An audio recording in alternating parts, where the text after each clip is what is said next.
collect all the Mr. Men books. There you go.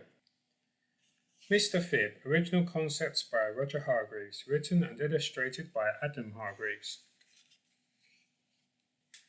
Now, I think that we all tell fibs, sometimes to get out of trouble, sometimes to exaggerate what we have done, and even sometimes to avoid hurting other people's feelings. Like Mr. Happy telling little Miss Splendid that her new hats looked wonderful, when in fact it looked ridiculous. You might say that this sort of lie makes the world a happier place. So the reference there to Birmingham City Council, telling lies to get out of trouble. However, too many fibs can be a bad thing. Yes, looking at you, Birmingham City Council.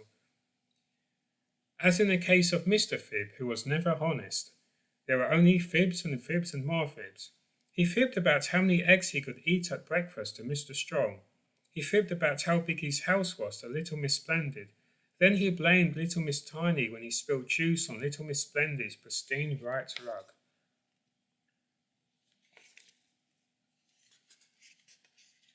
And he fibbed after he had been out fishing and caught nothing.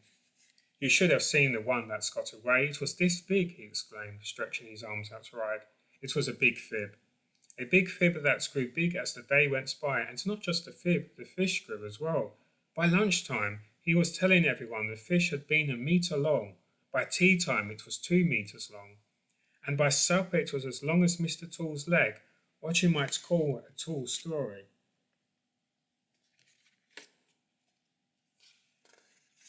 You see, Mr. Fib lied to impress people.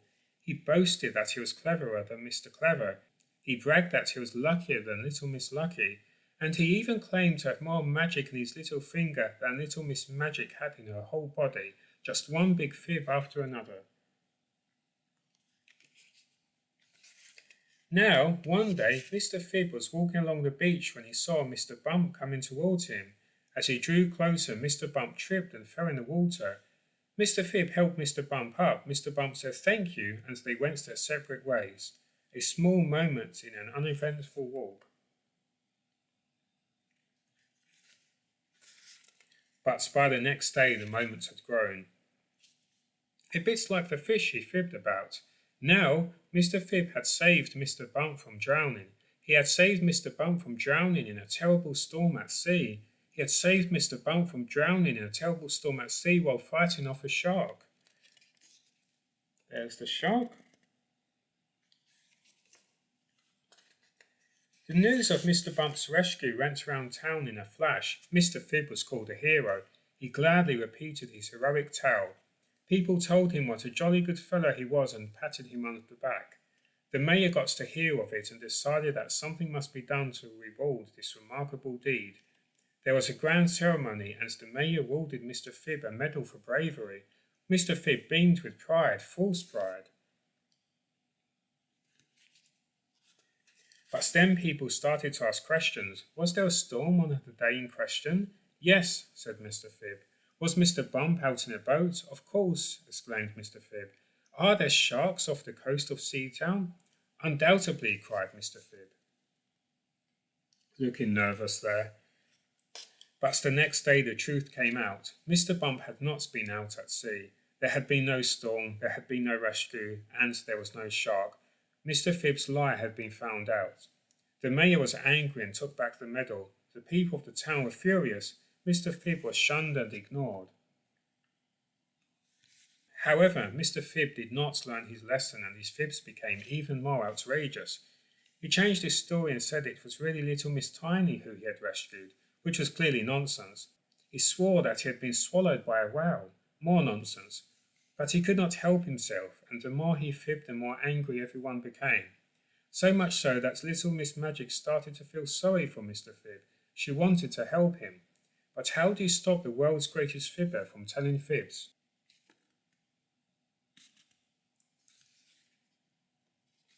And then she had an idea. With a wave of her magic wand and some muttered magic words, she put her plan into action. The next day, Mr. Fib strode up little Miss Quick's driveway. She was proudly washing her new sports car. That looks fast, remarked Mr. Fib, but I bet it's not as fast as my rocket pal Supergalactic. But before Mr. Phibb could boast about his non-existent flying space car, something extraordinary happened. His tongue began to grow. And it grew until it was so long that Mr. Phibb could not speak. And because he could not speak, he could not make up fibs. He rolled up his tongue and went back home. By the next morning, he was back to normal. A bit later, he passed by Mr. Strong, who was carrying his fridge to the repair shop to be fixed. "You are strong," said Mr. Phibb, "but you should have seen what I lifted last week, flub, flub, flubbity, flub." I'm sure you can guess what had happened. That's right.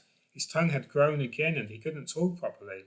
And more to the point, he couldn't tell the big fib of how much stronger he was than Mr. Strong.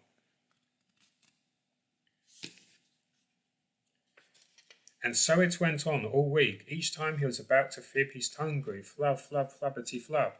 And as the week went by, he became more cautious about what he was going to say. He began to tell the truth. And the more he told the truth, the more everyone believed him. Mr. Phibb discovered that he liked this new feeling. He liked being believed.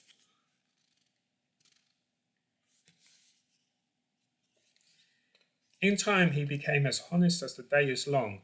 Little Miss Magic was very pleased for him. And remarkably, everyone came to value Mr. Phibb's opinion, like Little Miss Splendid. "Good morning," said Little Miss Splendid. "What do you think of my new hat?" What should he do? Mr. Phibb ummed and ahed, and then he fibbed. "It's a very lovely hat." "Well done, Mr. Phibb." That was the right answer. So that's a very typical Mr. Men book, as you'd expect it to be, with a moral encased within. And but what I was going to say was, are they aware of what's the name Phibb means? I mean, did he have a I'm over-analysing, but did he have a Mr. Phibb moniker? Did he come to be dubbed Mr. Phibb? Is there some sort of ceremony where they hand out, is it a yearly affair, an annual affair? You shall be Mr. Phibb, you are still quite strong, you're Mr. Strong just about, but this guy is a close contender, so next year it may be different. Was he always Mr. Phibb? But anyway, did they think he just had that name? I mean, okay, lies never lie all the time. Sometimes they tell the truth, chronic lies. Because they use the truth to make their lies appear truthful, looking at you, Birmingham City Council and other corrupt authorities and individuals. But, there's a bit of a clue in the title. I'm not saying they deserve to be lied to, but when someone's strutting around and by their own admission their name is Mr. Phibb, you kind of have to wonder, is this story about being swallowed by a whale true? Because I've never seen a whale at, was it Seatown, where they live, or they were visiting, and your name is Mr. Phibb. I feel like I'm being led somewhere. Yeah, okay, it is not conclusive, but maybe the whales were invisible, or you just were yet to see one.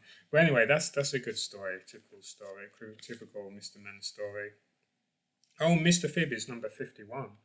This is like the equivalent to Pokemon before Pokemon. This is a pre-Pokemon. Or Mr. Snow, I do not remember much about Mr. Snow. Mr. Tall I remember. Mr. Tickle. Mr. Greedy, of course, that's an iconic looking character. Mr. Busy. And the worm, Walter the Worm, I do not remember much about the worm. They do not have the prefix of Mr. or Miss. But I like that even in the Mr. Men books you still come across Little Miss characters like Little Miss Splendid. Mr. Nobody I do not remember so much. Oh, Mr. Good. Yeah, there we go. That's today's book, Mr. Phibb.